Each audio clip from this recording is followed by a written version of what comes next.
everyone. I'm glad you're here. Thank you very much for joining me. Sand Point is still reeling from a recent 6.2 earthquake there. Alaska seismic saga continues.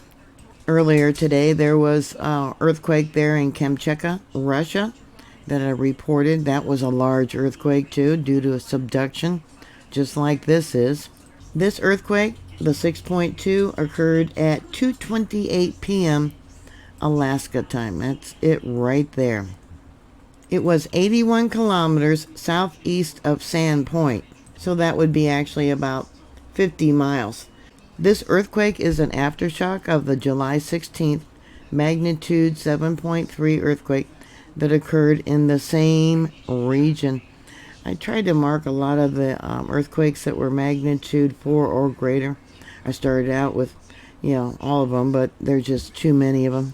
Originally, the 6.2 they said was a 6.1, and they revised it to a 6.2. It was 29.4 miles in depth. And look at this, 10,809 earthquakes in the last month. 10,000. That's got to be a record of some sort. It's got to be. This earthquake was felt widely in Sand Point with a population of 1,140. King Cove, population of 870. And Chinook Lagoon, population 70. So I'm going to go to the farthest reported area. Oh, Kodiak. Okay, they do have reports in Kodiak. Intensity level 2, which would be just light shaking. More there from Kodiak. Let's see. Okay, that's Chinook Lagoon. Intensity level 3. More from there. Let's see. And then King Cove. More from King Cove. Sand Point. There was a lot more people that felt this earthquake than what was sent into USGS. Yeah. Many people said it was light shaking, vibration like a passing truck. Kodiak felt it. Maybe Anchorage. I don't know. Did you feel it in Anchorage? If you did, let me know, because they're not reporting that. No tsunami threat was reported, as the quake was below a magnitude 6.5. And that is by USGS standards. Unless the earthquake is larger than a 6.5, they won't send out a tsunami warning. But we do have 2 buoys going off. They could be defective. I don't know. This is closer to Anchorage. Let me click on that one to see what the details show. Let's come down here.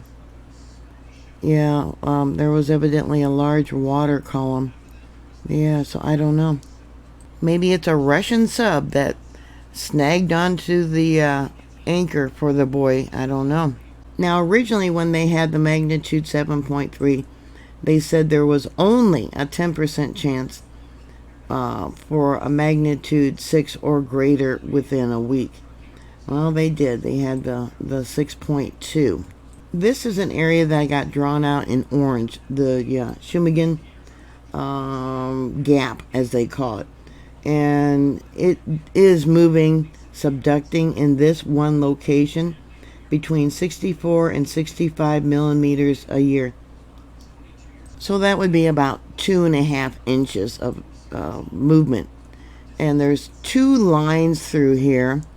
I don't have them drawn out, but it's areas where they could have thrust earthquakes, one closer to the island, and then one farther out, closer to the Aleutian Islands. 2 areas they know that are a danger to having thrust earthquakes.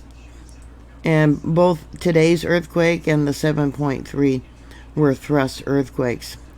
Now, the building construction that they have there at Sand Point, which is right up over here, is actually better quality of construction, because they do have so many earthquakes in this location, and they do know there is a threat of tsunamis. So yeah, they're pretty darn well prepared. So I'd like to know if you know anyone there that lives in Sand Point. Did they have anything that kind of jiggled off the counters from today's earthquake. Let me know. And what has been the reaction for all these earthquakes that the people there have been having? I would really like to know that. They're probably getting tired of all the shaking. Have their dogs been acting up? Has it disrupted fishing? Has it spooked the fish? I don't know if it would do that. Let me know. Please put those comments down below. Thank you very much for watching. Please like, share, and subscribe. And I'll talk to you later. God bless you. Bye.